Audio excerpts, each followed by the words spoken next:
Can you all hear me? I'm not too loud. I'm pretty good. All right. We want to welcome all of you, and we thank you for coming to listen to our panel discussion on social media, which goes along with our campus read, which is a book that we are all reading that is called The Anxious Generation. So it's a discussion on how social media affects us, even if we don't always realize it. And we want to kind of give you a background. So I'm going to start by giving you just a little, I guess you say, the context of this discussion, because some of the past, so you can see the evolution of social media, because I know some of you are younger, so some of this will be new information. But I want to give us a little context before we start our panel discussion. I guess I should introduce myself first. I'm Haley Stewart. I'm an associate professor of history here at Northeast Campus. So we're going to run through a quick timeline. So first, I want to define for us what we mean by social media when we use that word. Social media is understood to be different forms of online communication used by people to create networks, communities, and collectives to share information, ideas, messages, and other content, such as photos and videos. From the launch of the earliest computer systems, I'm assuming some of you have never seen anything like this. This is Plato, it's called the Plato system. Plato stands for Programmed Logic or Automatic Teaching Operation. And so this type of computer system starts in the 1960s at the University of Illinois. Users were developing ways to communicate with each other. Talkomatic is what this is referred to, is created by Doug Brown and David Woolley in 1973, and they created this Plato system again at the University of Illinois. It offered, Dr. Wisely went to undergrad at the University of Illinois, so that's why you get a woo. So Talkomatic was one of the features of Plato. It gave rise to this concept of online community that persisted into the mid-1980s. However, these early attempts at trying to build an online community were hindered because it limited the number of users who could participate in it. The only people who could afford also computers at the time were people working, attending school, and these are massive mainframe computers. So it's not as easy to just fit in your home. It's definitely not a laptop type of a concept. Now, in the late 1970s and 1980s, you start to get a lot more personal computers. These begin to become more affordable for just individual people and families. So you get state-of-the-art machines like this, the Apple II and the Commodore 64, which offered a whopping 64 kilobytes of memory. I want you to know none of you could do any of the things that you do, like streaming or anything, with 64 kilobytes of memory.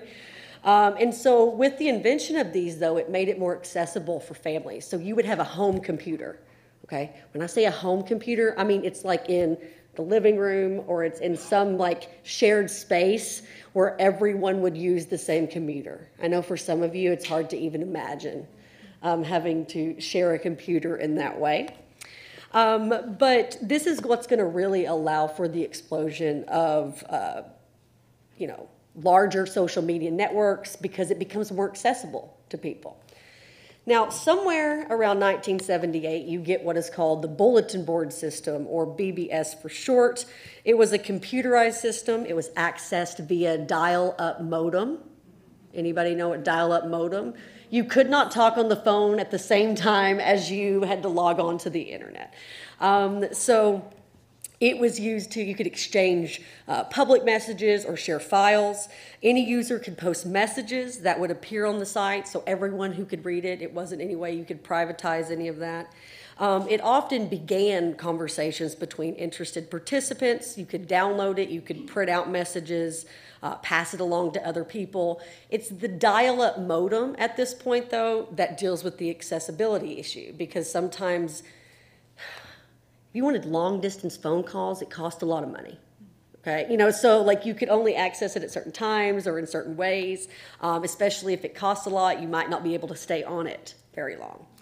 Now, then you have AOL, America Online, that launched what they called a pay-based online service in 1991. It also had a predecessor, CompuServe, and Prodigy was the contemporary to AOL. And this is basically the internet before the internet. So it provided services to millions of Americans, and it becomes one of the most recognized brands, especially in the 90s. Anywhere you went, you would get free AOL CDs, computer disc, like this here. Like literally everywhere, and it give you so much free time on the internet.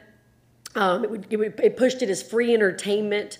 You would have to use your dial-up modem to connect to the network if you're not able to connect via a local server. And so cost is the big issue because cost could add up pretty quickly. So AOL was like the home. If you've ever heard, "You've got mail," if you've ever heard that phrase, that is AOL. That is what AOL started. It would greet users. If you logged in, it would tell you you've got mail. It also offered up message boards that operated similar to the BBS system that we previously talked about. It also, in addition, had chat rooms that allowed for the formation of what you could think of as member-created communities. There was also AIM, which is basically an instant messenger type of system where you could talk back and forth with individual people in real time. So this is definitely an advance point, if you will, from some of those early systems. And then we have, and I know some of these are not as well known, maybe. So in 1997, you're going to get one that's called 6 Degrees. And it's credited as being one of the first online social media sites. It's named after the concept of 6 degrees of separation, which is this theory that everybody in the world can be connected by 6 degrees of separation. So it is considered to be one of the first social networks because it allowed people to sign up with their email address. You could make individual profiles. You could add friends. It allowed you to create your own kind of community network. Now, it lasts until 2001. And the number of users for it peaks at probably 3.5 million users. Now, in 2002, another one that you might not have heard of, you're going to get the launching of what is called Friendster. It merges as kind of a competitor to your 6 Degrees. And it allows users to sign up with their email address, make friends, save them as part of your personal network. People could share videos, messages, photos with other users. You could also leave comments on people's profiles. So as long as they were part of your network, you could leave comments on their profiles. Now, a few months after Friendster launches, there's probably 3 million or so users. This number eventually is going to keep growing until it reaches 100 million users. Now, maybe you've heard of MySpace. In August of 2003, MySpace is going to become very quickly one of the largest social media sites in the world. It is, in my brain, it's the one that really connects with how we think of social media at this point. Like this 2003 forward is where you were going to see things that feel more familiar. So this will connect millions of members online all over the world. It started as a file storage platform, but it quickly transitions to this online social network. And at its peak in 2007, MySpace will be valued at $12 billion and had more than 300 million users. So you might ask what happened to it. MySpace is my first real social media. But some say MySpace started to decline because to make money, they started using lots of online ad generations, right, to make money. And many argue that it got so bogged down with all of those ads that people started to leave it because you're going to get competing options, like, of course, Facebook and things like that. So its popularity will be eclipsed. YouTube, too, will be part of the competition where you have fewer ads that you have to encounter with. Now, the beauty of MySpace, number one, this person up here's name is Tom. And everybody who had a MySpace profile was friends with Tom. Okay? But the difference, I guess you could think of, that made MySpace popular is the way you could theme your pages and add music and all of these types of things to it. That's why I kind of say it's the first one that we kind of think of, because you could personalize it in a way that you might not have been able to personalize earlier versions. Now, 2003 also saw the launch of LinkedIn, which I know you probably have heard of as well. Initially, LinkedIn is very much focused on professional networking, which it still is, largely, but it allowed people to connect for business, school, companies. It's still the primary purpose, but LinkedIn has obviously grown in size. It has more than 575 million users who are registered for LinkedIn. And then the title of the entire program surrounds Facebook, because Facebook becomes bigger than I think anyone could have ever imagined. And so Facebook launches in 2004, which means Dr. Wisely here, who made the flyer, failed to do simple arithmetic. So Facebook is not 25 years old. Facebook is 20 years old, technically. But we all know Facebook is founded by Mark Zuckerberg and some of his college roommates while he was at Harvard. Initially, it's only available to Harvard students. I remember when I signed up for it, you had to be attending a college to sign up. Because when you signed up, you put your college on there, and then it connected you to your college community. So it started as only being available at Harvard. Then it went to you have to be attending a college or university to register. Then they take that dynamic out, and it becomes accessible to anyone, right? So it's the largest social media platform even today with all of its competitors. It has more than 3 billion monthly active users who use Facebook. In 2005, a year after, YouTube will be established by 3 former PayPal employees who will quickly create this platform that becomes a go-to for anyone sharing video content, watching music videos, creating their own types of, I don't want to say podcast, but video type of podcast things, if you will. It's still one of the biggest, the top 3 most visited websites with billions of monthly active listeners. And then the next year, you get the creation of Twitter.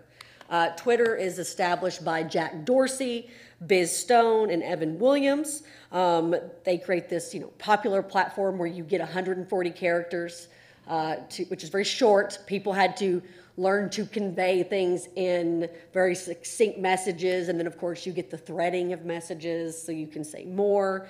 But it becomes incredibly known for its tweets, and you can see here the evolution of the bird itself that is associated with Twitter. In 2017, Twitter raises the 140 character limit to 280, and then they removed the limit entirely in 2023. So in October 2022, Elon Musk, buys Twitter. It is called X, which I don't know anybody who actually calls it X. If he was smart at marketing, he just would have kept it as Twitter, because that's how people identified with it, but he renames it as X. And by October 2024, the platform was estimated to have lost 80% of its value since Musk acquired it in 2022. Now, Instagram was launched in October of 2010 by Kevin Systrom and Mike Krieger. It separates itself from the competition of your Facebooks and your Twitter by being a smartphone-only app, right? It didn't at first have any web-based access. So it was exclusive to sharing photos and videos online.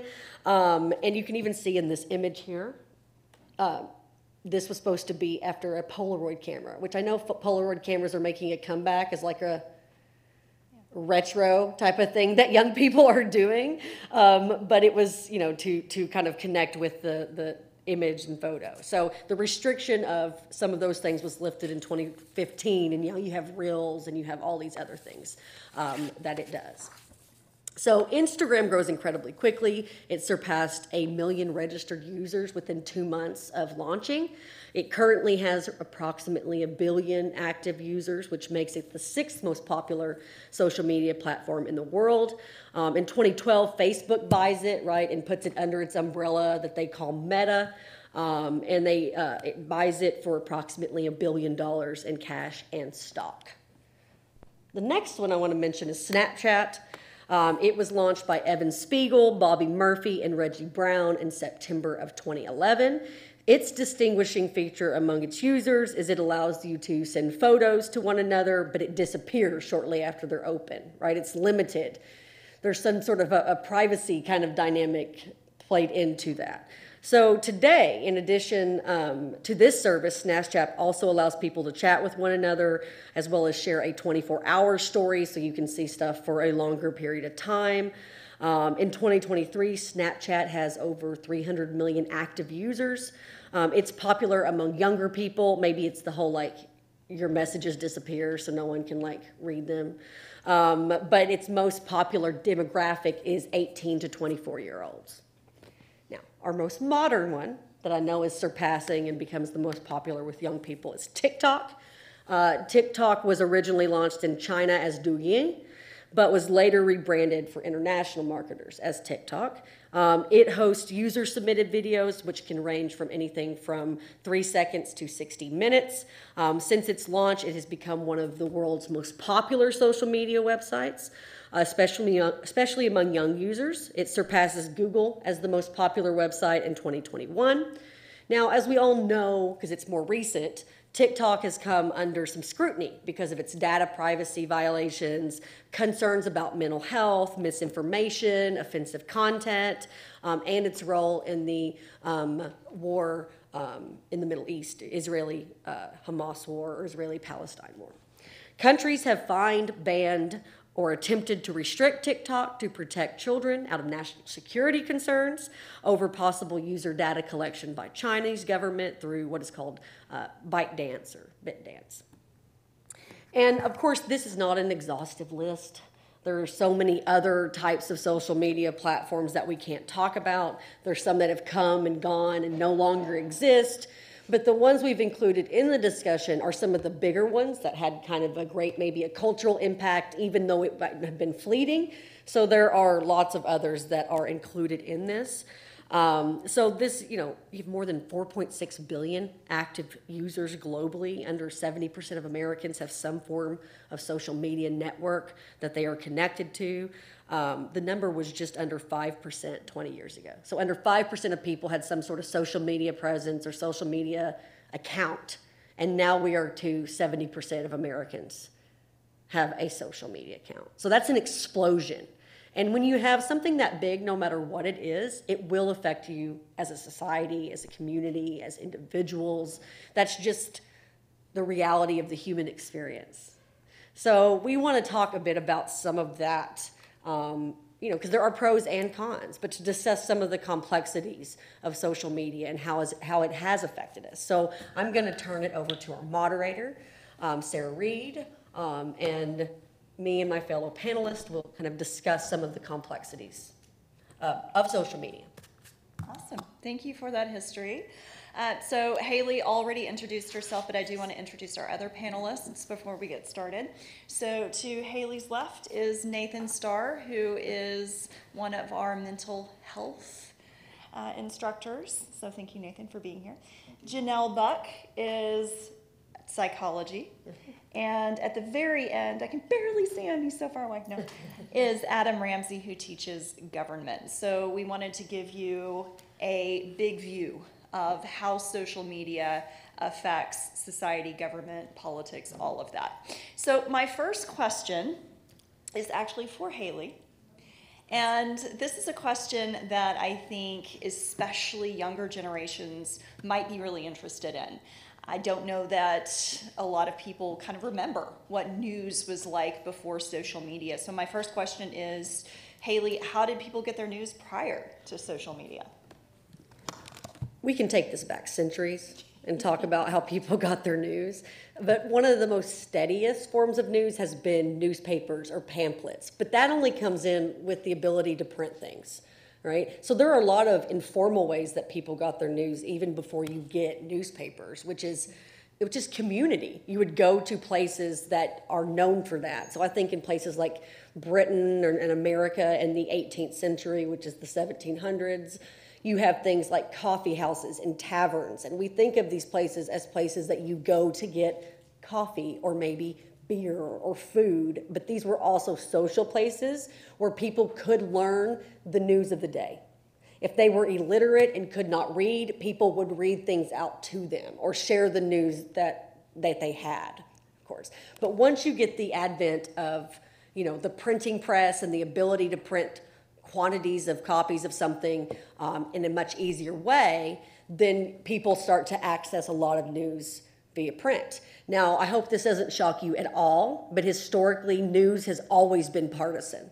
I think back to like the 1790s when you have, or 1800 election in America where you have your Jefferson versus Adams, even in 1796, and everybody knows what the partisan newspapers are. They know who the Federalist newspapers are, they know who the Democratic Republican newspapers are, and so people like now with television perhaps would seek out the news from the people that they want. And that becomes pretty popular as a form and for centuries, right? Even when you get up into really social media. I don't want to say it kills the newspaper because they still exist, but they don't exist in the same way they did before.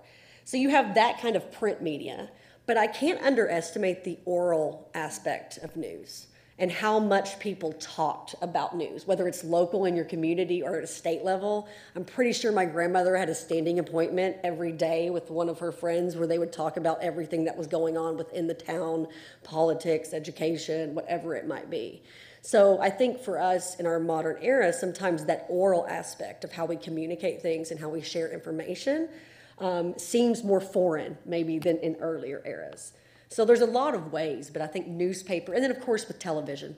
I mean, television is going to bring those, I don't want to say exactly like newspapers, but in some ways it mirrors that. You're going to have your partisan news in the same way you would have it in newspaper form, but on cable news networks.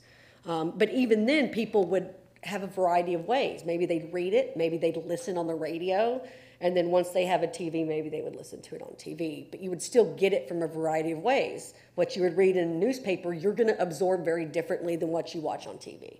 Because when we watch things, it affects how we interpret things. I always think of the 1960 election between Kennedy and Nixon, where people who listened on the radio thought Nixon won, and people who watched on TV thought Kennedy won, right? So how we take in that information affects even how we understand that information. Thank you for that. And since we do start to use social media to get all of our information and news, my next question is for Janelle. Does using social media provide any benefits? Well, I think the reason we love social media is because it does have some really strong benefits. It does kind of what it was created to do, which it helps us keep social connections, expand our social networks. We get to check in with our friends so many times a day. You know, when I was growing up, we'd have to wait for phone calls just to find out any information, and you don't have to do things like that anymore. It helps us stay connected. It also provides a lot of entertainment, right? So if we have a few moments with nothing to do, we can, watch TV, we can watch funny videos, we can talk with our friends. It provides a lot of entertainment for us. But beyond those sort of obvious things, it also allows us a format of self-expression. So we're going to see people put poetry online. They're going to do videos that they can spread to people that they might not otherwise be able to share their creative works with. So it's a big creative outlet for us as well. If we have specific interests, it allows us to dive deeper into those interests, whether it is certain video games that we love, or if there's an anime that you're very passionate about, you can find people who sort of have that same sort of interest as you, whereas in your community you might not have access to people who have those same interests. There's the support it provides. We see support for example, people who are new parents, or people who are recently divorced, or struggling in school. We see self-help groups for a variety of mental health issues. So there's support out there online as well. And this benefit seems to be strongest for people who have sort of chaotic home lives. They need a little bit of support or escape from what's going on at home. And anyone who feels marginalized and looking for support because of that, they maybe don't have the connections they would like in their regular environments. And we do know for sure that online friends are better than no friends, right? So online friends don't have the same benefits as real life friends, but they do provide support and benefit, particularly for those who might not have as many real life connections. You mentioned a sense of community and some of the mental health benefits that social media can bring. Nathan, I'm wondering if you could speak more about that from a mental health perspective. So how can social media be used positively to promote mental health awareness? Yeah, excuse me, thank you for the question. I like to say that kindness still matters.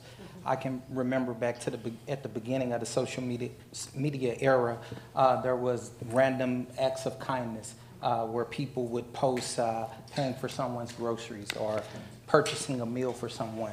So I think that we can go back to using social media, and some people still are, towards more of a positive and optimistic message versus negative and divisive issues. So I think kindness still matters. Using the platform, as Janelle said, to make healthy connections. The internet in many ways has made the world much smaller, and so people are taking jobs, in places that are not necessarily their hometowns. And so being able to post videos of their children for grandparents who may live miles away, sometimes that can, or a child taking their first step, it can really lighten up someone's day. If you think about during the pandemic, it really brought us closer together in the midst of a chaotic time. Many of us lost family members and friends due to COVID, but it was people throwing, I think of the DJ, the national DJ, who was throwing the house parties online and playing the music. So there's different things that we can use the platform for, including support groups, spiritual groups, that kind of support us when we may feel isolated. Also, I think that it can also work really well at reducing the stigma, and it has in the substance abuse community. Our field has really exploded over the past 10 years because people such as Charlie Sheen, Lindsay Lohan, who struggled nationally, and because of their courage and their bravery to come forward, it really reduced the stigma and it normalized. Obviously, there's people like Amy Winehouse and Whitney Houston, folks like that who actually lost their life. But I think that due to addiction, but I think that negative actually turned to a positive. It's really good because sometimes when you're struggling, when we're working with families and individuals who are struggling with substance abuse and mental health, they begin to think something is wrong with me. They think that they're abnormal. They think that something is wrong with my kid. And to be able to see there's a whole community out there who may look differently than you, who may come from different backgrounds, but they're struggling with the same thing. We're seeing that happen in the autism community now, where more information is being promoted and surrounding that issue, and more tools and more community. So I think it can really, it can work in a good way, all the way down to those neighborhood watch groups. I know some people get on there and it's some other things, but it's good to check the Nextdoor app and hear someone say, hey, there's someone breaking into homes, or hey, be on the lookout for someone knocking on the door, or there was shots fired, and being able to protect your family. So I think it's still positive ways that we can use it, and kindness still matters. It goes a long way. Yeah. Awesome. I do love those videos on TikTok that are random acts of kindness. That's one of my favorite. Those are some of my favorite videos to watch. So yes, I agree. Kindness does absolutely still matter. So my next question, Haley, we've been talking about connections and communities and how social media can foster those. But my question to you from a historical perspective is, how have conversations before social media, how did those work? But how have those conversations since social media shifted or changed? We've already kind of touched on a few things. Like Janelle had mentioned waiting on the phone to get information. I think the phone really transforms the ability to communicate because obviously pre-telephone, you have to travel to communicate. And I think in those days, people are involved in community type things, whether that's social clubs or involved in things where they meet regularly to have that human connection. The invention of the telephone, though, means, I guess the way we think about social media, extending our ability to connect to people, that's what the phone did previously. So there's a lot of ways that people use it that way, but it's still very much in person. I mean, I even think as a young person, the phone was just to arrange meeting in person.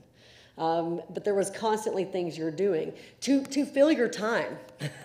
Like I played literally every sport I could play just to have something to do. Even if I wasn't very good at them, or involved in some sort of club. I feel like there was a lot more involvement in things like that because that is how we connected with people, and that's how we connected with our fellow students and our fellow just friends in general, because that's how you met friends. I remember hearing people's stories that that's how they met friends. I'm thinking of a comedian. She always talks about this, Fortune Feimster. I've never heard of her. She was trying to meet people, and the way she tried to meet people was she signed up for a soccer club, she signed up for an improv club, she signed up for all of these things. And so much of connection, we had to have initiative. Like we couldn't just wait for people to come to us. We had to go find things to be involved in to make those connections.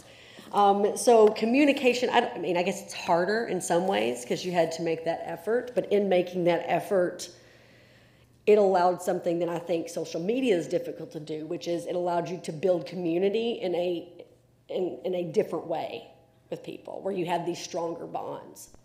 Now with social media, if we're talking about conversation, because conversation, God, talking on the phone, the standing appointment I mentioned that my grandmother would have with her friend, they would talk for probably 4 to 5 hours. So when I'm talking about conversations, they're not short, clipped conversations. They're very in-depth conversations that might take a million turns. And so being able to communicate was crucial. Being able to sustain a conversation was crucial. So the part about how it changes a great deal because in some ways our attention spans aren't made for those 5-hour conversations you might have had before. So in social media, they're very short and clipped. We talked about Twitter being 140 characters and then going to 280 characters. You can't really say a lot. I think it makes a lot of people struggle with reading comprehension and what people are actually trying to say because they make things so succinct. So it's not as clear as you might think it is.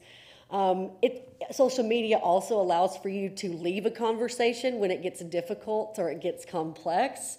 And so before that, you can't just leave. I mean, I guess you could, but you'd have to deal with that still in some capacity. It also didn't allow for anonymity, right? Pre-social media conversations, you were going to have difficult conversations. And if you wanted to say something controversial, you had to say it with your whole chest, right, in front of the person you were talking to. Anonymity allows people to hide behind things they say and not actually have to suffer consequences for saying those things. So I think that's one of the aspects, while we have been talking about the positives of social media, that's one of the kind of toxic negative aspects that can come out of it, is the conversation on social media changes because of the way it's conducted, fundamentally. So I think that's one of the biggest things I notice in the transition from pre-social media to post-social media, as far as human connection and conversation goes. When talking about those changes, I'm glad that you brought up the issue of anonymity. That's a hard word to say, goodness. Anonymity, because it does kind of get us into the complexities of social media, and not just how it affects human interaction, but how it affects larger institutions. And so my next question in that vein is for Adam. Does social media impact civil liberties or personal freedoms? And if so, how? That's a great question. Well, sure, and I'm actually going to start with the maybe that more personal side of it before getting into the government part, because picking up with just in the same way that social media can bring good people together to do good things, it can bring people who are suffering together to find relief. It can also bring bad people together to do bad things. If you're not struggling, but you hate a certain group of people, but you're the only one around who does, well, you're going to be able to find other people who also hate those groups, and then, go from there. So that does lead to some, really negative impacts that happen to people that people do to each other. Cyberbullying, harassment, doxing, posting people's information about where they live and how to contact them, so that others will go and harass them for you, sometimes in some pretty dramatic ways. Who was it just a few weeks ago? An NFL coach had to move his house simply from one location to another because fans got upset about a call that he made. And so, if people are doing that over football, then of course, they're doing it over, more weighty matters. So the trick, of course, in getting back to the government side of things, and like we'll talk probably more about in a little bit, it's difficult for government to do much of anything about it because we've got, social media is essentially the modern form of the press. Well, we've got that First Amendment there, freedom of the press. So it makes it difficult for government to pass laws or regulations that don't run afoul of the First Amendment and people's civil liberties, privacy concerns. And I suppose the privacy concern would be the main civil liberty that comes up there. Your right to privacy for people to not be able to kind of know things about you without your consent, I suppose. So to get at that, one thing I would take kind of a half step back and emphasize is, all these social media companies that Haley did a great job going through, and I would kind of put it to Haley, how much money did they ever charge anybody to sign up for them? Grand total across all of those social media apps.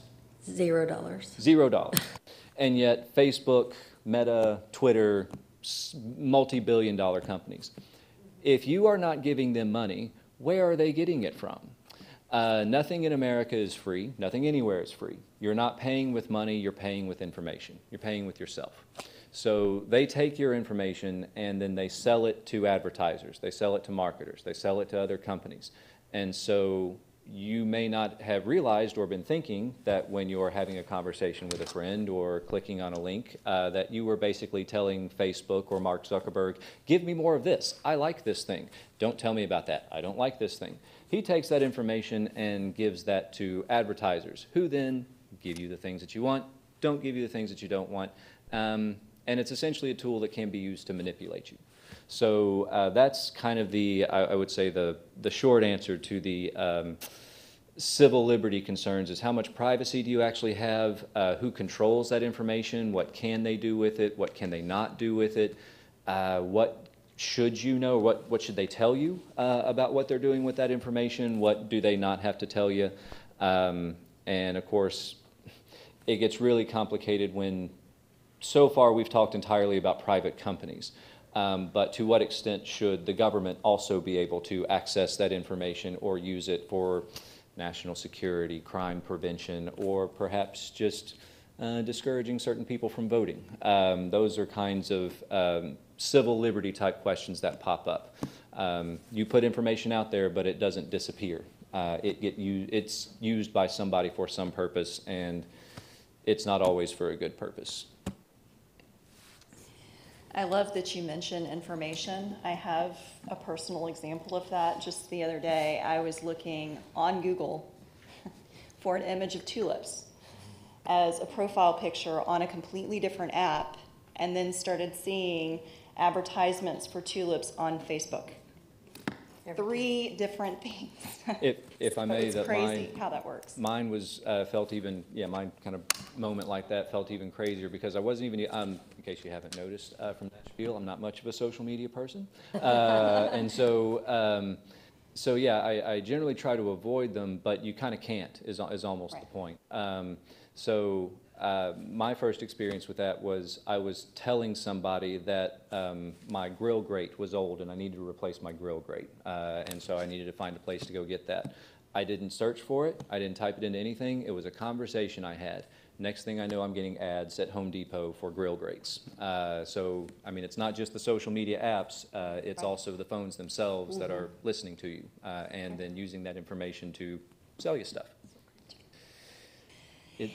And that can be overwhelming when you start to think about it, which is a great segue into my next question. And this is actually for Janelle from a psychology perspective and Nathan from a mental health perspective. So I'm just kind of interested to know how both of you think social media can affect mental health. Want me to start? Well, probably the reason the panel is happening is because it's becoming pretty clear that social media can have a negative impact. It does matter, a few things do matter, the amount of time you spend on social media. And so when they look at the amount of time that really we start to see negative impacts, it's over 3 hours a day. And that sounds like a lot, but when you ask teenagers and young adults how much time they spend online, over half say they spend almost all the time online. So, and we're out, we can see you obviously, and many of you have laptops out, many of you have your phones out while you're doing this. And it gives you a sense of, even when we're doing other things, we're still online. So when we look at media, including like, TV, other forms of media, we're spending about 7 to 9 hours a day with media, which means that for many people, you're spending more time online than you are with your families or at school or at work. So this is one of the things that's just become so ubiquitous in our life that it's there all the time. And for many people, that's going to mean an increase in anxiety and depression. That's what I see the most in research, that the more time you spend online, the more we're going to see anxiety and depression. It gets a little bit confusing because people who struggle with anxiety and depression do tend to spend more time online. It can be a little bit of a proxy for loneliness. So if you're lonely, social media gives you an outlet for connection, so you're going to spend more time there. So it's a little bit confusing there, but we do know something is up, basically, with that. Let's see, and then as we already started talking about, not all of our interactions online are positive. For particularly young people, there can be cyberbullying.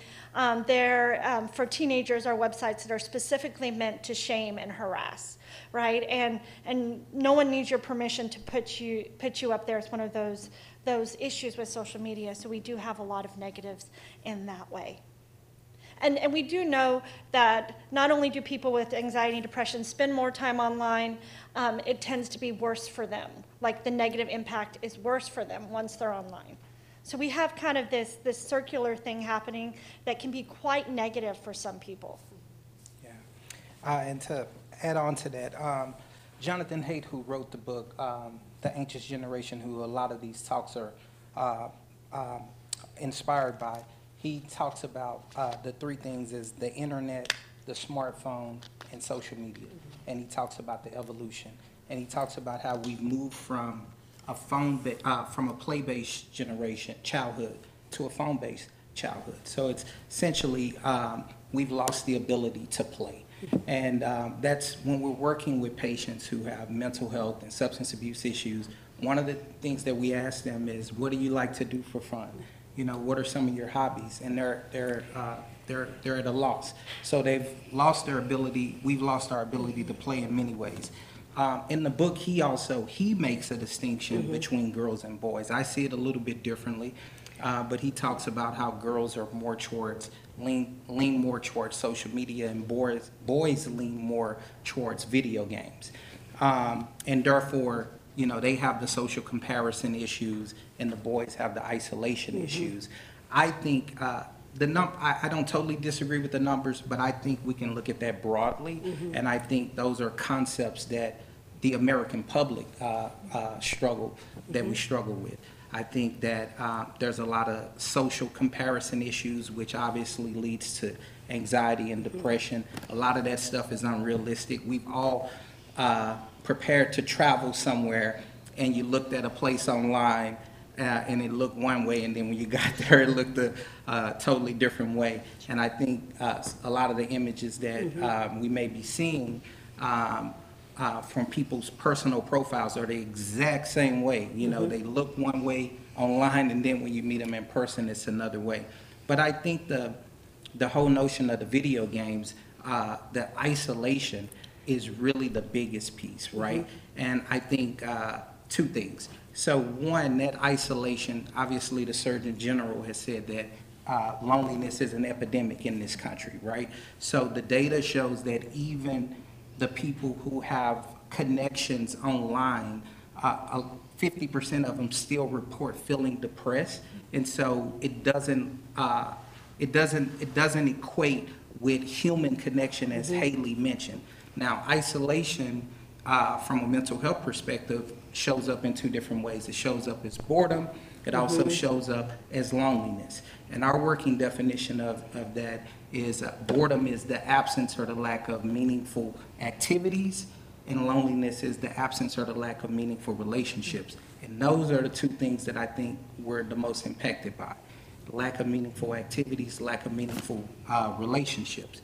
And so it's this epidemic of isolation, and what are we doing in that isolation?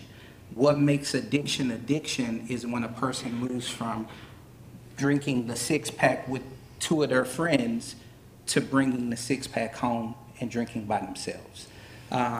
And this is where we're seeing the rise of pornography. And the reason I slightly disagree with Mr. Haight, who I respect, is that pornography traditionally has been a men's issue.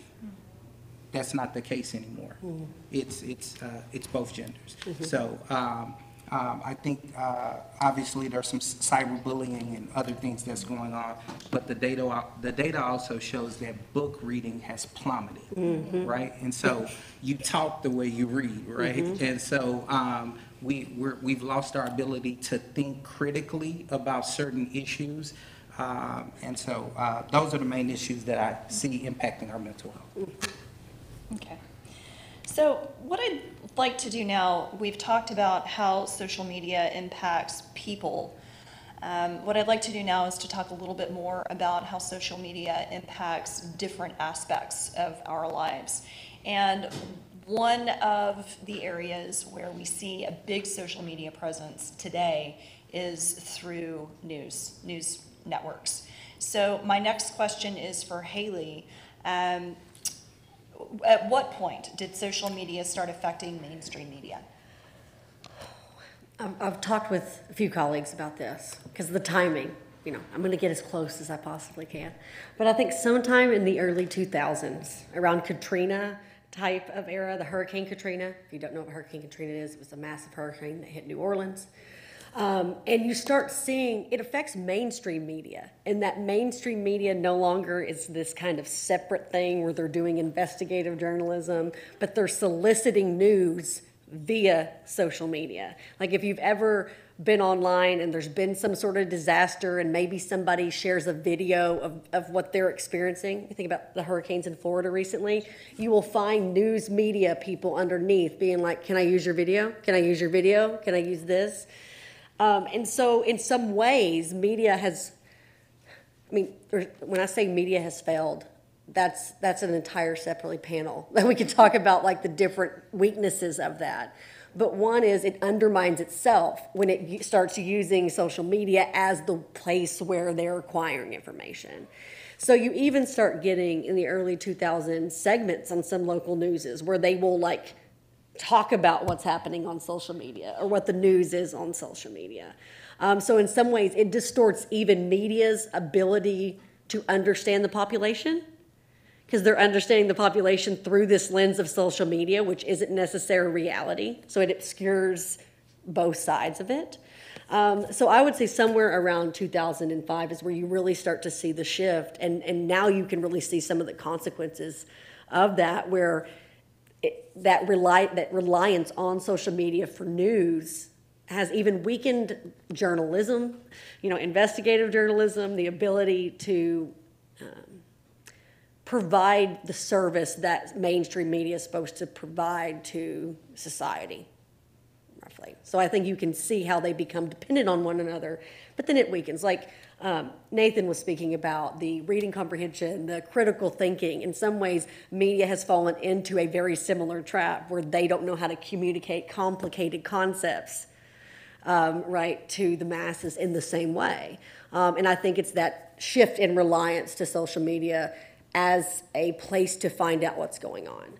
But as I hope we all know, social media is a bubble, right? Like, it's only one aspect of society. It's not the full aspects of society. So when mainstream media starts to rely on social media, they're starting to think social media is reality in some ways. So it messes with the message. It messes with the ability to communicate. I think communication has been a really big theme, in this discussion. So I think that's where you really start to see the shift.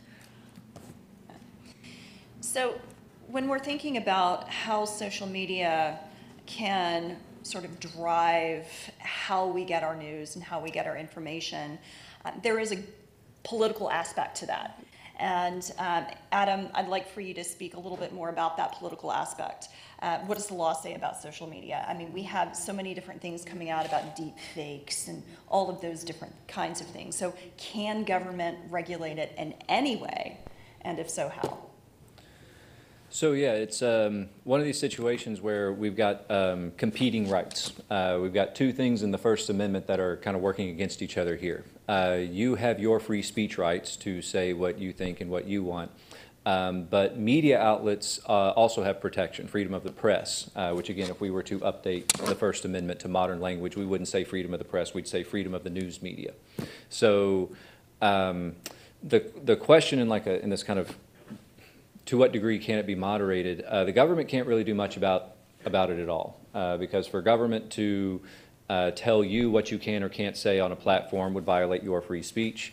So the real question is, to what extent do these social media outlets, do these apps have First Amendment protections? To what extent can they control what they allow to be posted on their platforms? So think of it first like the newspapers that Haley mentioned before. Newspapers decide what they do or don't post or publish in their newspapers. That's part of their free press protections. If they don't want to publish a story, they don't have to publish it.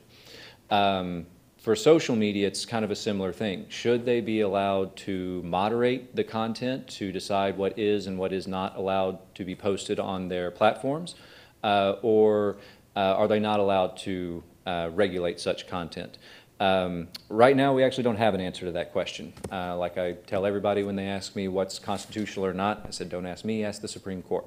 The Supreme Court makes those decisions, and it's actually a couple of state laws, including one passed in Texas a couple of years ago, that are at the heart of the court cases right now. They're still in the works. They made it up to the Supreme Court level last year, but then the Supreme Court sent those cases back down to the lower courts and basically told them to do more homework because there's, you didn't give us a good enough answer here. So there's two cases, two laws, one out of Texas, one out of Florida, that are trying to regulate social media apps to prevent them from being able to moderate their own content. The argument is if media outlets are able to moderate their own content, then they will use it to discriminate against certain points of view. Then they will censor some people for saying unpopular things or things that the app doesn't agree with. Of course, the media companies return that if you don't allow us to do content moderation, then we can't stop people from saying terrible things, from spreading misinformation, hate speech, and that's the nice stuff, or the nice problems on social media. The other things that they deal with in terms of content moderation can be truly horrifying. Some of the things that people will post to social media apps, maybe the most famous example was the mass shooting in New Zealand a few years ago that was live streamed as it happened. So, I mean, you could literally watch it play out in real time. And you can start there and go to basically anything else you might be able to imagine. Somebody's put that kind of thing on video somewhere. So should a social media app be forced to allow somebody to publish doing something really awful, committing crimes? Or should that be something they should be able to block or not? And so again, unfortunately, I don't really have an answer there for you. All I can tell you is, buffering, I guess, is the answer to that question. Only other thing I would tack on to it is, again, just who moderates and who doesn't. It can't be the government, it's going to have to be the private companies themselves. To what extent they are allowed to is the real question. And yeah, just the little coda I would put on it is, in the course of doing my research on this, I came across an article on BBC just posted recently that was actually talking about some of the people who do content moderation as their job. They're all over the planet. This particular article was talking to people in East Africa, where there's apparently a hub of workers who do this. And the people they talked horrific and traumatic videos that affected their day-to-day lives. If you're going to content moderate stuff, somebody's got to be the person to actually watch the terrible things to, pull them off the web. AI and technology can do that to some degree, but it can't do everything. And so sometimes there are videos where, and I'm sorry, but it's real talk. I mean, there's people who post videos of beheadings, and somebody has to watch those videos and decide, is that something we, have to pull off, or something that we have to allow? And again, it's gets pretty nasty from there. But unfortunately, it's like many things, somebody's got to do the dirty work. And how does that happen? Yeah, it's an open question. So to be continued, at least until the Supreme As the Court law hands is it pretty down. much always to be Right, continued. right. Yeah. That, I think, speaks to what we've been talking about in terms of mental health, but just considering the kinds of images, the kinds of horrific images that can show up on social media, how does that affect, in particular, children? So my next set of questions deals with younger generations. And Janelle, my first question to you in that way, how has social media changed childhood? So in the book, The Anxious Generation, he talks about this quite a bit. And he lists several things that are happening in conjunction with, he feels, changes in parenting that have been harmful. Many of the ideas he has you've heard before, so we can talk through some of them. But the biggest change is a decrease in social interaction. And interestingly, when you talk to both kids and teens and early adults, they say that they have too many other obligations to do more social interaction, that they're just too busy. But what they're doing is the social media. They view it almost like a job and these obligations that they have. And part of it is social media does allow us to interact with more people than we might in real life. And if you have to interact with so many people every day, it's going to take up your time in which you're not going to feel like you can have a regular social interaction. So we're going to just see far less social interaction. Some of this does come from the parenting, where parents today are much more concerned about the safety of their kids. And I'm not saying that parents in the past didn't care, but we see dangers more often in regular activities, from getting rides to go to different places from parents we don't know, to letting our kids be on their own unsupervised, because that's another big change in childhood, is that we don't really have any unsupervised time. And one of the ways we can see that is through like what age kids get phones. So for many of you, you probably got a phone around 6th grade, maybe 5th grade if your parents were a little earlier. But now we're starting to see kids younger and younger have phones, and parents will say, because they're afraid of being out of contact with their kids, if their kids need to contact them, right? So like even in school, parents feel that they need to be there in some way to supervise what is happening. And it means that kids are also not allowed to just wander. And I was a wanderer. I'm that age where we just walked the streets, and I'm not a big fan of that. So I'm not saying we need to go back to wandering gangs of children, but you get in trouble, just so you know. But keeping kids isolated in the home, I don't think is the right answer either way. So we're going to have to find some sort of like happy medium, where kids have social outlets and unsupervised time with people their own age that is not just online. We already talked about decrease in reading, and part of the reason that kids read less is because they have so much content to review, right? If you're just spending hours and hours online reading those little bits, watching those videos, it's like a full-time job. And do you have time to like read for fun? No, like you have other online obligations. And so in some ways, starting in childhood, being online is a part-time job for us, and we are going to give up other interactions, other activities in order to do this job. And then he also talks about a lack of hobbies, and once again, that's because times we might spend doing hobbies, we're going to spend online as well. Instead, is what I mean.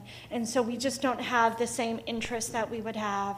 And we might have interests, I talked about being able to connect with people with similar interests online, which we certainly see happening. But if you ask, like, what do you do for fun? People can't answer that question. Or like, you know, what is one thing that you really like that's a little quirky? We can't answer that question, right? Because all of our activities are online instead. So it does make for more phone-based, as the book says, versus play-based childhood. And there does seem to be some consequences to that as far as mental health and general health for kids who are younger. Thank you, Janelle.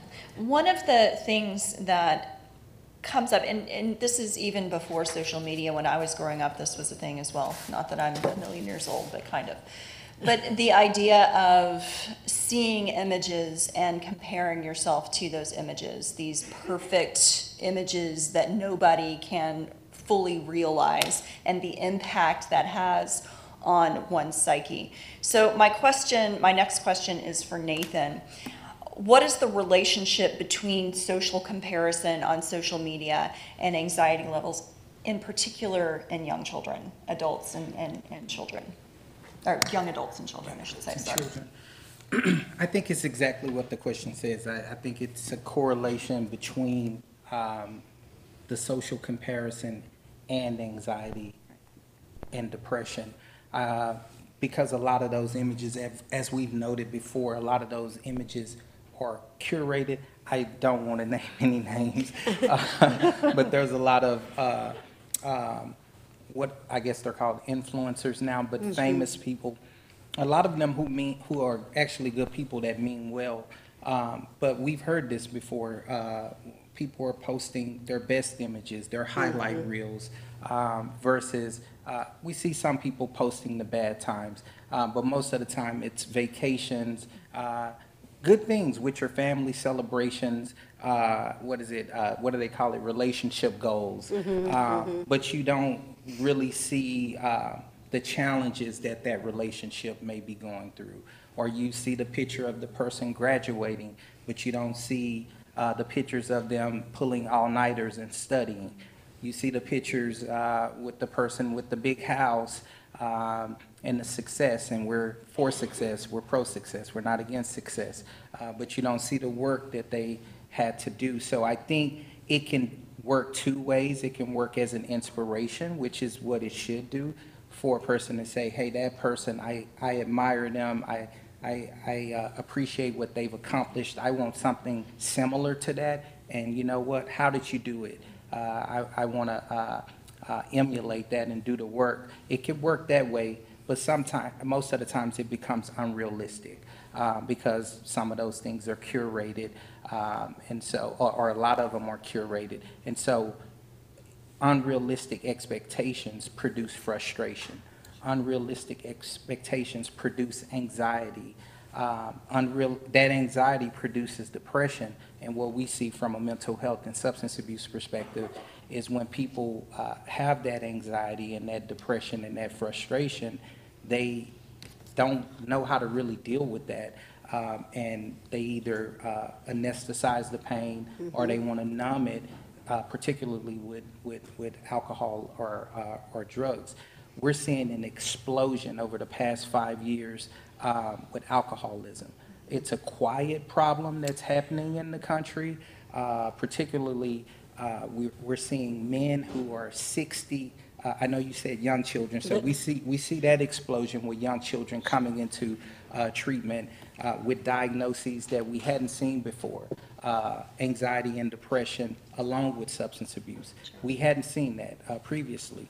But we're also seeing older folk, men who are newly retired, 60 plus, and alcoholism is the primary diagnosis.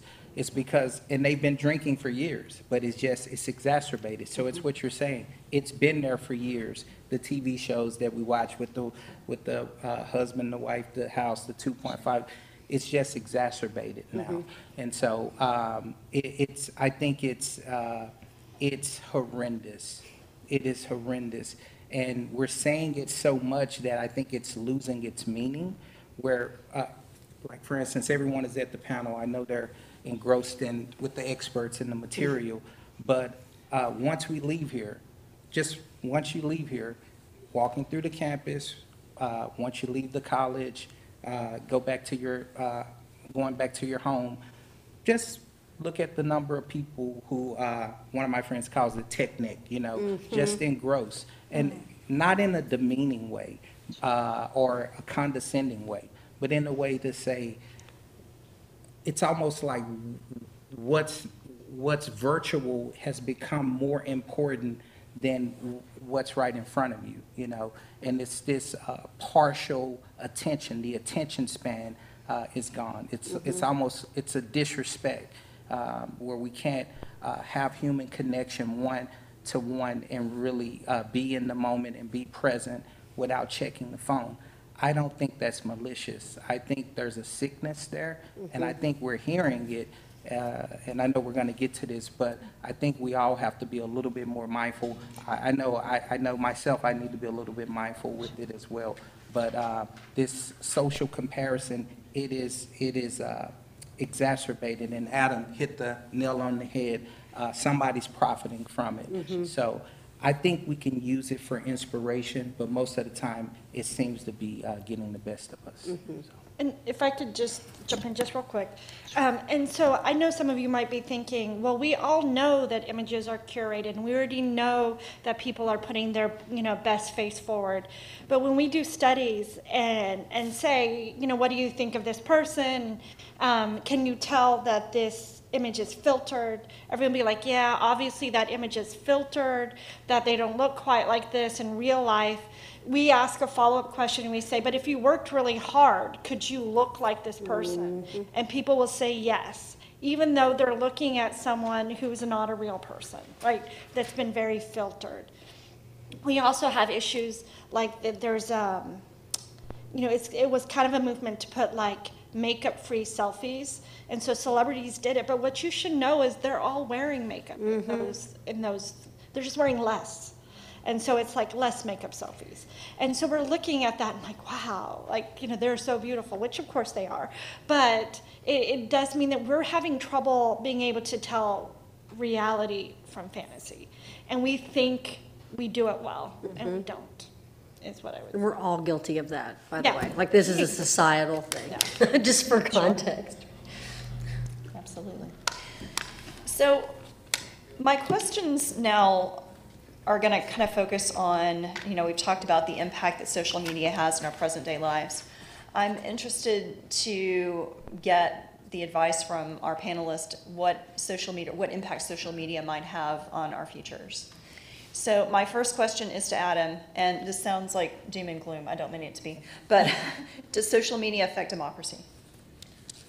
Well, it's a neutral question. I mean, there's good effects, there's bad effects. And that's how I kind of think about it. I mean, the positive effects are that, it is, to use the word, the most democratized media system we've ever experienced. I think like what Haley was getting at earlier in the discussion is, I think the big difference between mainstream media and social media is mainstream media is you had a bunch of different roles that were held by different people. There were producers, there were broadcasters, there was audience, there was political actors.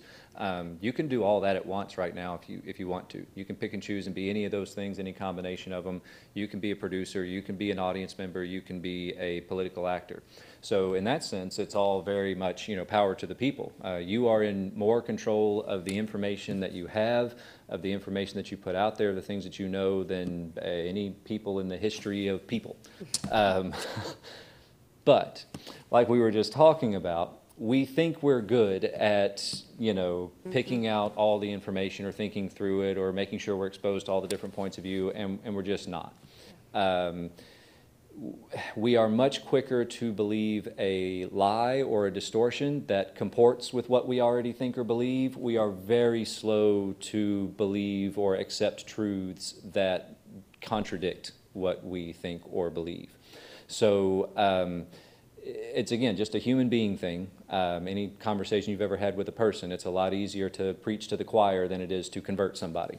So same thing kind of happens with social media. So in terms of the negative impacts on democracy, that's kind of where you go from there. We have a hard time telling what's true, what's not true. What did somebody actually say? What did they not actually say? Is it in context? Is it not in context? It makes it hard to know what the truth is when, again, things can be filtered and altered and edited. And I mean, when Sarah talked about seeing the heartwarming videos, and that's just how terribly skeptic I am. I always see those heartwarming videos, and I wonder how many times it took them to set that up and get that film just right. But even though I know that that's not the case in many times, but. So I guess the challenges or concerns are that we end up living in bubbles, echo chambers. You end up hearing the same information from different places, but you don't ever really hear a contradictory idea or an idea that challenges what you already think about things. So that obviously makes it difficult for us to... democracy is about us all coming together and making decisions as a group. That's going to be hard enough if we all agree on what the capital T truth is, or what the facts are, or what reality is. We're going to have different values and opinions anyway. But then once you layer onto that, we don't even agree what is true and what is factual, whether the sun rises in the east or the west. When you're starting at that point, it makes it a lot more difficult to trust, to reach consensuses, to get along with everybody. So the little bits of facts I'll leave you with are just kind of the way we've seen it play out just recently in terms of what kind of effect does media have on people. We actually know through exit polling and polling leading up to the election that those who get their news from traditional outlets, so newspapers, networks, traditional media outlet websites, they broke for the Democrats, in some cases overwhelmingly. Newspapers 70-20 voted Democrat over Republican. The new media outlets, other than cable news, social media, YouTube, or those that don't follow the news at all, those all broke for Republicans, sometimes by pretty big margins, 53-27 in terms of don't follow the news. So, so it's showing up in terms of who people vote for.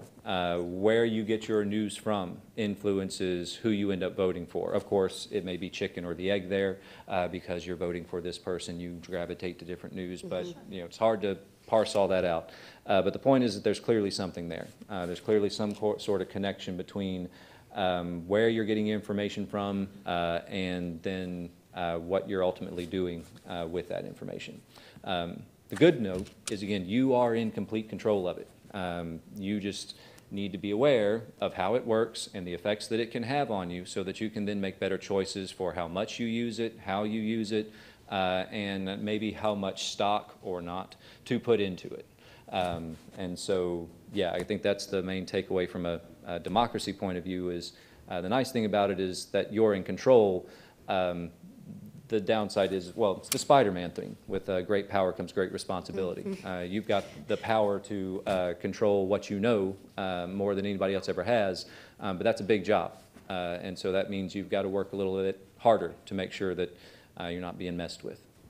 Okay. So not doom and gloom, and I love that you snuck that Spider-Man reference in there. I love it. I am a rational optimist, I like to say. There you go. Yeah.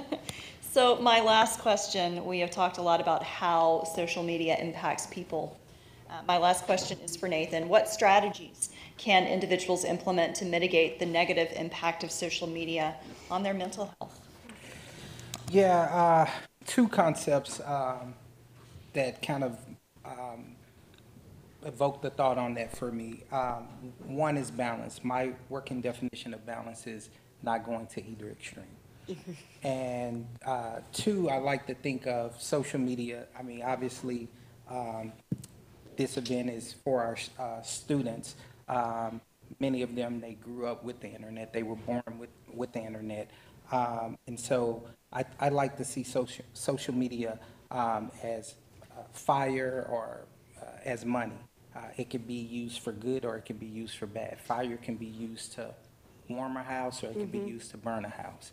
Money can be used to buy drugs or to pay for a homeless person's meal. So I think we've talked a lot about the negative consequences and impacts on mental health, which we should, but there are a lot of positive impacts as well. And the book talks about technology moderation versus termination. I think that's helpful because I don't think many of the students will be able to digest like, okay, they're not going to give up social media. So I think he's arguing for phones to be, for school-age children to be taken out of the schools, which I've done work in the schools before. I think it's important. We need to do that. Yesterday, we had, I won't name the name, but we had a speaker come into our classroom and speak to our practicum students. And one of the students had a question, and the professional was giving them some great advice.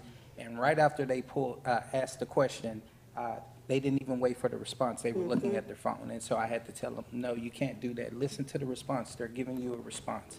So we do see how technology, phones sometime in our classrooms on the collegiate campus can impact that. So I think there needs to be some moderation. There's some discussions to be had around that.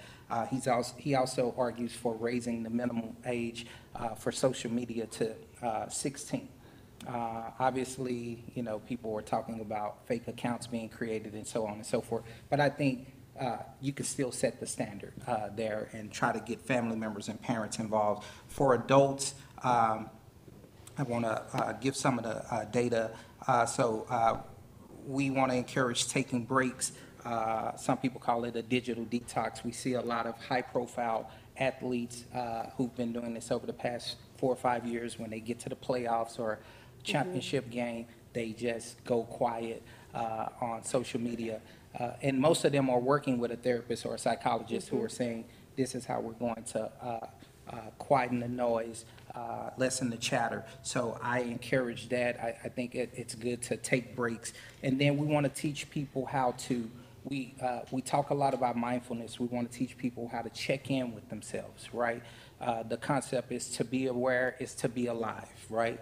And so I always encourage people that I'm working with to, when they engage or encounter a person, place, or thing, to really, when you walk away, instead of moving on to the next thing, to really try to check in and see, how does this person, this place, or this thing make me feel, right? And this is the work that we teach.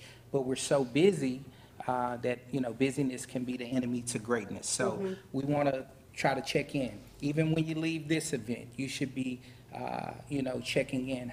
How did this event make me feel? And then this helps us to make good, healthy decisions. When you do engage in social media or some type of technology, let's try to be proactive and take the initiative and be positive. You know, and maybe we can restart that campaign, Random Acts of Kindness. We're going to start with you. You'll buy me lunch after this. But no, maybe we can change some of those. And then last but not least, you're right. This generation does spend a lot of time. They do connect with their friends online. Yeah. So we don't want to demean that because maybe a different generation did it differently. But my challenge to them would be, how can you extend those friendships and those connections from online to in person, right? If you're looking and you're only connecting with that person, my question is, if you're connecting with that person online, do they know where you live? Right? Would you want them to know where you live? I was like, should and if, yeah. Exactly. So I think that kind of puts a level on the relationships. Absolutely. And I think it's okay to have some of those. Maybe folks who, because some kind of way the people from 3rd grade always pop up on your friend request, at least mine. It's okay to have those, but the challenge should be maybe 25%, maybe not 50%, maybe 25% of my online friends are people that I actually connect with in person. And so how can you make sure that your human connection is almost as much as your virtual connection? And then, again, only consume things that make you feel good. Most of the time, we've lost our capacity to understand what is it that I like? What is it that I have an appetite for? What type of conversations bring me joy? What type of people bring me joy? What type of events bring me joy? So that's the work, is really getting back to what are the things that bring you joy. And then, so again, I talked about, we're not talking about termination. It should be moderation, and finding that balance. All right, I'd like to thank all of our panelists for a fascinating discussion on the effects of social media. And now I'd like to open it up to any questions that our audience may have.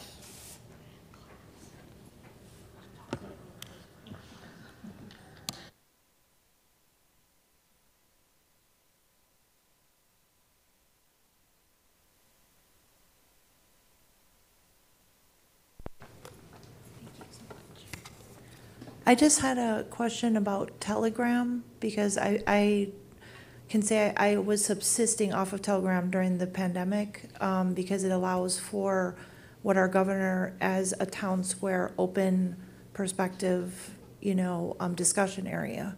I just noticed you didn't mention it. Is there any statistics on, competing with TikTok, which is Chinese, or any of those political issues? Was it effective for being a discussion area? I'm not familiar with Telegram. Karen, are you?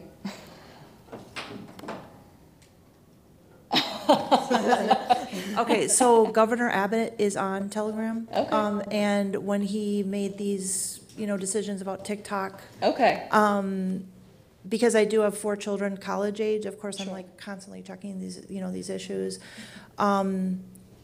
It's a more controlled, more of just a news kind of updating Okay. type situation. But you can have groups that are discussing things. So I just was, because that media felt comfortable to me, and I did not feel like I was being bombarded with one perspective over another. Okay. But California did just ban cell phones K through 12 in the classroom. In schools, yeah. Which just happened like 2 weeks ago. So for Yeah. some people that are creating courses that some people might take on a phone, or, there's some people that don't have access to the computers or whatever the case is. It's just, there's some issues with that. But I just want to thank you guys, because this is a very relevant topic for me at the moment. And I think LinkedIn can be a very powerful connector, and staying within safe areas where it's professional.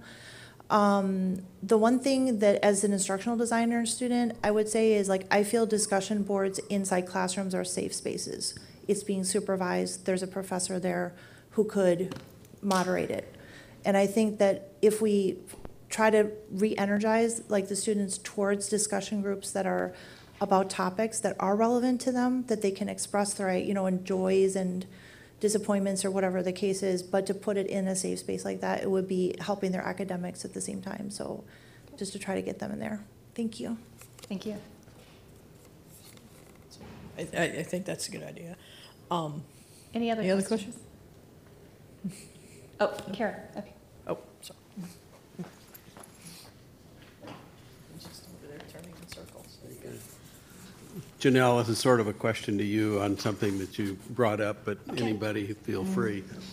The fact that families are giving kids cell phones at, I think, a ridiculous age, but part of it, I think it's become a toy, particularly for toddlers, to shut the kid up. I mean, you see mothers giving them now $1,000 toy that they can drop while they're, paying the cashier coming out of the grocery store or something like that. And then you have the shootings and all the negative things that are, if you look at 30 minutes of the news, how many are good things? Very few. None. And it raises this anxiety. Right. And so it's like, okay, my kid has to have a phone because I'm at a job, somebody else's job, we're not home, they can't walk home. It's how we communicate. Yeah, Right. and it adds to the sort of negative use of the electronic. It does, and I know for kids specifically, amount counts. So like, if it's helping you get to the grocery store, like as someone who studies parenting, I don't think that's a problem. But if that's how they go to bed, that's a problem. So like, I think parents, I think we're not going to be able to get rid of phones, but I think we need to be more moderate and regulate. The big question is, we know parents are afraid, and what to do about it. And so in the book, he proposes, he's a fan of, it's called free range parenting, and I'm not a fan of that. So, and it's sort of like, In this book? in the book, Yeah, The Anxious okay. Generation. And the idea is we need to kind of just let kids just out, kind of like we might have done in the 70s when I was growing up. But I don't think we can go back to that either. However, unsupervised time, I do think kids need time to figure out who they are, play with friends their age. We use friends for learning how to manage conflict and learn how to communicate to our peers instead of just someone who is in charge of us. And so friendships are really important, real life friendships. And I am not sure where the balance should lie, but I definitely think keeping phones out of school is a positive, particularly for younger kids. And if parents want their kids to have a phone, they should know that they can only use those phones outside of school times, right? So they can keep it in their backpack or whatever. If they use it to communicate how they're getting home or things like that, which some parents do. But I do worry about the way it's used. And I used to worry about TVs in kids' rooms. And I would tell parents, under no circumstances do you put a TV in your little kid's room, because then they'll use it to go to sleep, and they'll need it to go to sleep for the rest of their life. And that seems so ridiculous to say now, because teenagers, they sleep with their phones on their bed. So it's not even just having a TV in the room, they keep it like with their hand on it, close to their heart as they sleep. And so I do think that we have some concerns about that. So for me, it's like the amount of time that kids are spending on it and how to help manage that. They never get a downtime where it's away and they don't know what's going on. Yeah. And if you look at anything that's on the television on Netflix or something, and start timing it, when I found this fact out, they're broken up into 90-second things. If you're watching Yellowstone or some other Right. thing, and if you went to a movie house 50 years ago, you saw the whole movie. Right. Now they can only concentrate for 90 seconds, then they go to a different thing, then they'll go to a different thing, then they come back and pick up where the other thing is, Right. because nobody follows it in Right. some of the current generation. And the lack of reading is going to contribute to that too, where you sit down and you focus on a single topic. Yeah. And people think things like attention spans are things we're born with, but we can actually improve them if you work on things like reading, focusing on one topic at a time, things like that. So we can improve it. Phones are not going to help with, or social media in particular. And so of the most addictive apps, it's TikTok, and it's the way we scroll through TikTok. And it's just really hard to stop. So that's why, even though most people will agree we should be mindful, it's actually pretty hard for us to do. Like to just be like, I'm gonna stop right now. Especially for adults. Like for kids, you can put apps on that cut it off and things like that, but we don't do that to ourselves. The question is, where are we going to get our critical thinkers going forward? It's gonna Because they're be, not developing it now. I don't have a great answer for that.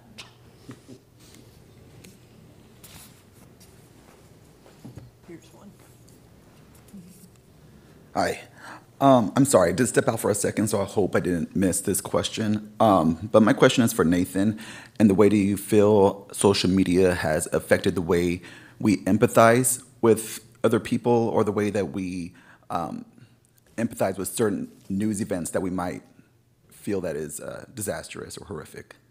Yeah, thank you for the question. I think Adam kind of hit on this in one of his questions. I think there's a I have class, I'm sorry, I'm not just abandoning the panel. she's losing her empathy. No, I'm sorry. She's going on social media she's right the now. she's the most empathetic. No, I think I think collectively there may be some compassion fatigue. I think there's so many, national events. We know so much about everything. I think the 24-hour news cycle really probably is the biggest culprit in this one. Social media as well. I think there's so much vicarious trauma that we're not talking about. We need to cover some of these things, such as the school shootings. I was just recently watching something about the school shootings. The parents, they did a whole documentary about these kids who left home and never came back. And so it brought up all of these things about Uvalde and Newtown. I remember when Newtown happened, my oldest daughter, she was just born. And so that was the one that really shook me. And I thought, this is it. And then, we had an explosion in it. And so I do think we can become numb to it. And largely, there's a lot of vicarious trauma, secondary trauma, and then compassion fatigue.